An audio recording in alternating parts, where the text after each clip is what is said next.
जय हिंद। क्या आपने कभी ये सोचा है कि अमेरिका और ब्रिटेन के लोग इतने गोरे क्यों होते हैं और वहीं अफ्रीकन कंट्रीज़ के जो लोग हैं इतने काले क्यों होते हैं? ये सब डिपेंड करता है बहुत सारी चीज़ों पर, लेकिन उसमें से सबसे इम्पॉर्टेंट है ज्योग्राफिक लोकेशन। इसीलिए आपने देखा होगा कि भारत में भी साउथ इंडियंस लोग का जो कलर स्किन होता है वो डार्क होता है और वहीं नॉर्थ इंडियन जैसे कि जम्मू कश्मीर के लोगों का कलर टोन बहुत ही फेयर होता है। तो चलिए डिटेल में समझते हैं कि आखिर ऐसा क्यों होता है। देखिए, ये है अर्थ। हालांकि ये पूरी तरीके से राउंड शेप में नहीं है, लेकिन समझने के लिए हमने इसको पूरा राउंड बना दिया है। इस अर्थ को दो पार्ट्स में डिवाइड कर दिया। आप देखेंगे एक के सेंटर से एक लाइन जा रही है रेड कलर से, जो अर्थ को दो पार्ट्स में डिवाइड कर देती है।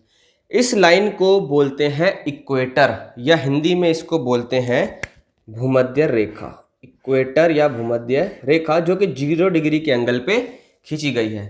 वास्तविक में ऐसी कोई लाइन है नहीं कि भगवान ने बीच में से एक लाइन खींच करके पृथ्वी को दो भागों में विभाजित कर दिया हो, लेकिन अपनी सहूलियत के हिसाब से हम लोगों ने ये बीचों बीच में ये एक इमेजिनरी लाइन ड्रॉ कर ली है, ऊपर वाला पार्ट और नीचे वाला पार्ट। क्योंकि ये ऊपर नॉर्थ पोल है और नीचे ये साउथ पोल है। ये एक स्फेयर है, स्फेयर, और ऊपर वाले आधे हिस्से को बोलते हैं हेमीस्फेयर, नॉर्दर्न हेमीस्फेयर, और नीचे वाले को बोलते हैं साउदर्न हेमीस्फेयर। इसी तरीके से अपने सहूलियत के हिसाब से 23.5 डिग्री के एंगल पर 23.5 डिग्री के एंगल पर एक लाइन ऊपर, ये देखिए ये लाइन, जिसको बोलते हैं ट्रॉपिक ऑफ कैंसर या फिर कर्क रेखा, और बराबर दूरी पर नीचे ट्रॉपिक ऑफ कैप्रिकॉर्न यानी कि मकर रेखा खींची गई हैं। ये सब लाइंस ज्योग्राफिक लोकेशंस के लिए टाइम जोन्स को उसी चीज़ को ध्यान में रख करके ये ड्रॉ की गई हैं। उसी तरीके से यहाँ पर ऊपर एक लाइन है जिसको बोलते हैं आर्कटिक लाइन, और नीचे यहाँ पर एक लाइन है अंटार्कटिक लाइन। तो इस तरीके से आप एक बार फिर से रिवाइज कर लें कि बिल्कुल सेंटर से जो लाइन जाती है अर्थ के, वो है इक्वेटर, भूमध्य रेखा, जिसको भूगोलीय भाषा में विषुवत रेखा भी बोलते हैं, और ऊपर और नीचे बराबर दूरी पर ये कर्क रेखा, मकर रेखा, और यहाँ पर आर्कटिक और अंटार्कटिक। तो अब मैं आपको बता दूं कि जो हमारा देश है भारत, वो नॉर्दर्न हेमिस्फेयर में आता है। यहाँ कहीं भारत आता है, विषुवत रेखा से पूरी की पूरी तरीके से ऊपर है। और ये जो कर्क रेखा है ये भारत के मध्य से होकर जाती है। यहाँ कहीं भारत है और ये कर्क रेखा भारत के मध्य से होकर के जाती है। अब देखिए, जो हमारा सन है वो विषुवत रेखा से ज़्यादा ऊपर कर्क रेखा तक जा सकता है। यानी कि डायरेक्ट जो सनलाइट है सन की, वो ऊपर कर्क रेखा तक और नीचे मकर रेखा तक ही पहुंचती है। उसके बाद के हिस्से में ये इनडायरेक्ट यानी कि तिरछी रोशनी रिफ्लेक्शन के थ्रू पहुंचती है, डायरेक्ट सनलाइट नहीं पहुंचती है। इसी तरीके नीचे के इस हिस्से में भी डायरेक्ट सनलाइट नहीं पहुंचती है, यानी कि रिफ्लेक्शन के बाद कम मात्रा में रोशनी पहुंचती है। ऐसा नहीं है कि वहाँ पे अंधेरा रहेगा, रोशनी पहुंचेगी, लेकिन सूरज की उतनी गर्मी या हीट नहीं पहुंचेगी। इस वजह से क्या होता है, ये जो बीच वाला एरिया बन जाता है, यानी कि विषुवत रेखा और कर्क रेखा के बीच का ये एरिया, और इसके साथ साथ विषुवत रेखा और मकर रेखा के बीच वाला ये एरिया, जिसको मैंने अभी हाईलाइट कर दिया है, ये बहुत ज़्यादा गर्म रहता है। गर्म क्यों रहता है? क्योंकि सूरज की डायरेक्ट सनलाइट इतने एरिया तक पड़ती है, और सूरज जब ऊपर जाता है तब भी इस विषुवत रेखा से होकर के गुजरता है, चमक के जाता है, और जब नीचे, ऊपर के बाद फिर जब नीचे जाता है तब भी इस विषुवत रेखा पे चमक के जाता है। तो यानी कि 2 बार सूरज जो है विषुवत रेखा पे चमकता है। तो सबसे ज़्यादा हीट, सूरज की रोशनी और हीट जो है वो इस विषुवत रेखा को ही झेलनी पड़ती है।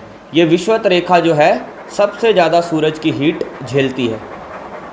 इस वजह से इस विषुवत रेखा पर सर्वाधिक गर्मी पड़ती है। सर्वाधिक गर्मी कहाँ पर पड़ती है? विषुवत रेखा पर। और इस विषुवत रेखा पर आने वाले जितने भी देश हैं, जैसे इक्वाडोर है, केन्या है, ये सारे देश बहुत ज़्यादा गर्मी झेलते हैं। और आपको पता है जहाँ पर बहुत ज़्यादा गर्मी होती है वहाँ के लोगों का रंग काला होता है।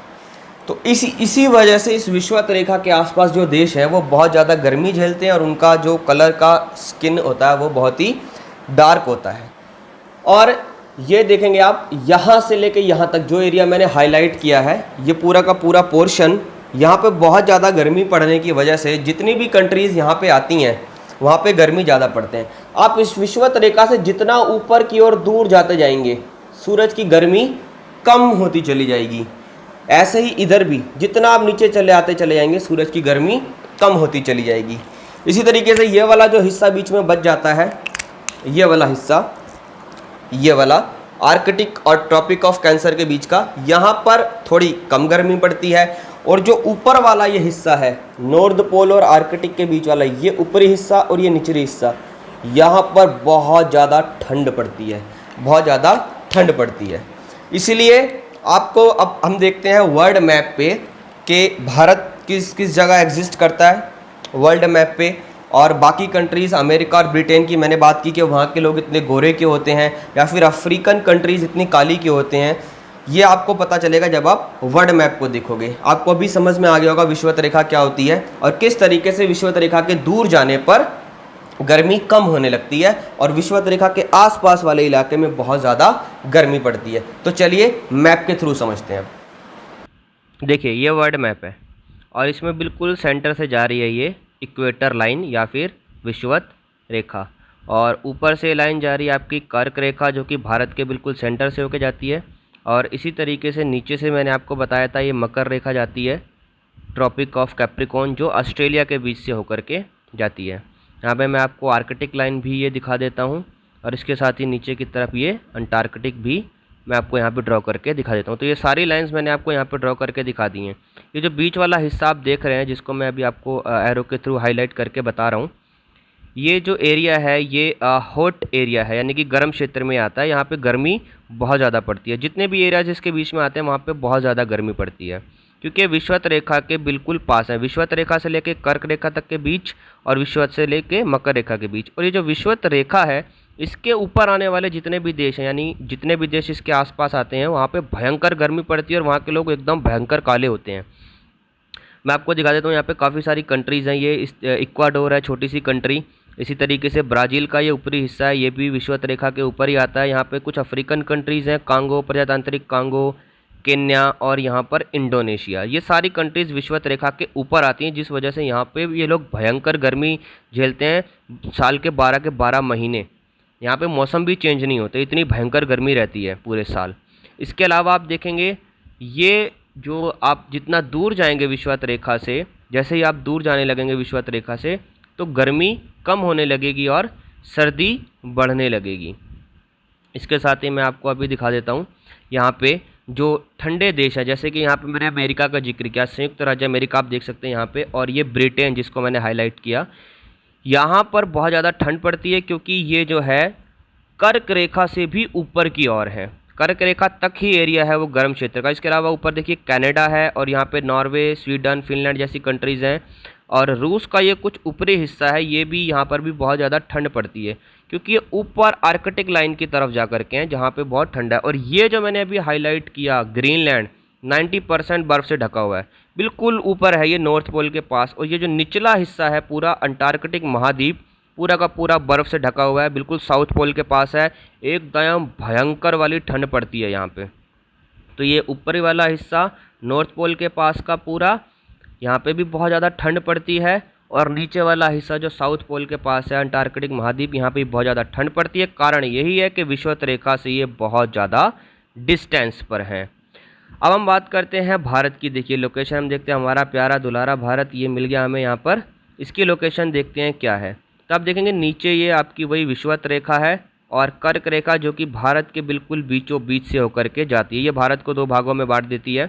जो निचला वाला हिस्सा है वो गर्म क्षेत्र के अंतर्गत आ जाता है, और जो ऊपर वाला हिस्सा है वो ठंडे क्षेत्र के बीच में आ जाता है। तो आप देखेंगे साउथ इंडिया हमारा उसी एरिया में पड़ता है जो गर्म क्षेत्र है, और ये विषुवत रेखा के बहुत ज़्यादा करीब है, इसलिए साउथ के एरिया में बहुत ज़्यादा गर्मी पड़ती है, और गर्मी की वजह से वहाँ के लोगों का जो स्किन टोन होता है वो भी काफ़ी डार्क होता है। इसी के साथ जो ऊपरी हिस्सा है आपका नॉर्थ इंडिया, जहाँ की जम्मू कश्मीर की हम बात करें, वहाँ पे बहुत ठंड पड़ती है, बर्फ़ पड़ती है, ठंडा इलाका है वो, और वहाँ के लोगों का स्किन टोन जो है वो काफ़ी फेयर होता है। डिस्टेंस आप देख रहे हैं कितना ज़्यादा डिस्टेंस है इसका विषुवत रेखा से, इक्वेटर से। तो यह सब जो है इसी बात पे डिपेंड करता है कि किस कंट्री की जो डिस्टेंस है विषुवत रेखा से कितनी ज़्यादा है। जितनी ज़्यादा डिस्टेंस पे आप होंगे विषुवत रेखा से, उतनी ही ज़्यादा ठंड वहाँ पर पड़ेगी, और आप जितने ज़्यादा करीब होंगे उतनी ज़्यादा गर्मी आपको झेलनी पड़ेगी। तो इस हिसाब से मैंने आपको एक्सप्लेन किया कि किस तरीके से ज्योग्राफिक लोकेशन भी ये डिसाइड करती है कि किस देश में या किस एरिया में कितनी ज़्यादा ठंड पड़ने वाली है या कितनी ज़्यादा गर्मी पड़ने वाली है, और उसी अकॉर्डिंग वहाँ के लोगों का स्किन कलर भी डिसाइड हो जाता है। आई होप आपको ये वीडियो पसंद आया होगा।